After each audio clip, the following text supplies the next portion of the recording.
Mesdames, Messieurs, bonjour et bienvenue sur notre chaîne YouTube. L'information vous place au sommet du monde. Alors si vous êtes nouveau, abonnez-vous et activez aussi la cloche de notification pour ne plus rien manquer. On commence.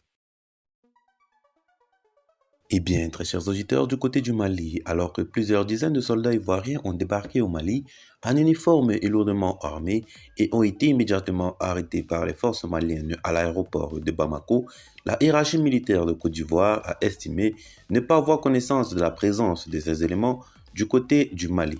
Le gouvernement de la transition informe l'opinion nationale et internationale que le dimanche 10 juillet 2022, entre 11h et 13h, deux aéronefs immatriculés Z2S-BBI et UR-CTH en provenance de la République de Côte d'Ivoire, transportant 49 militaires ivoiriens avec leur armement et munitions de guerre, ainsi que d'autres équipements militaires ont atterri à l'aéroport international le président Modibo Keïta Sénou, indique un communiqué du gouvernement malien pour élucider la question.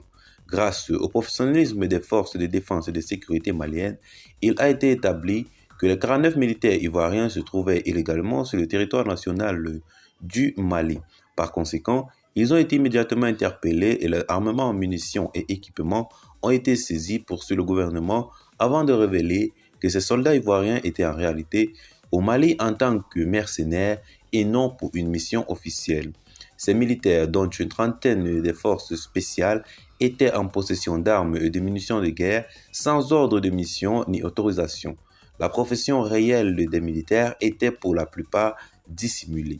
Sur la majorité des passeports des militaires interpellés, les professions inscrites étaient les suivantes: étudiants, chauffeurs, maçons, mécaniciens, vendeuses, électriciens, vigiles, peintres, etc., indique la note du Mali.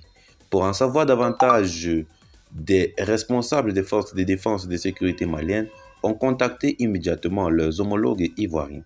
Ces derniers ont affirmé qu'ils ignoraient tout de la présence des militaires ivoiriens interpellés du côté de Bamako, a souligné l'État malien. Aussi, de son côté, interrogée par les autorités maliennes, la MINUSMA a indiqué qu'elle n'avait pas de rotation prévue le 10 juillet 2022. Au regard de ces manquements et infractions commis dans le cadre du déploiement de ces 49 militaires ivoiriens, le gouvernement de la transition les considère comme des mercenaires tels que définis par la Convention de l'OUA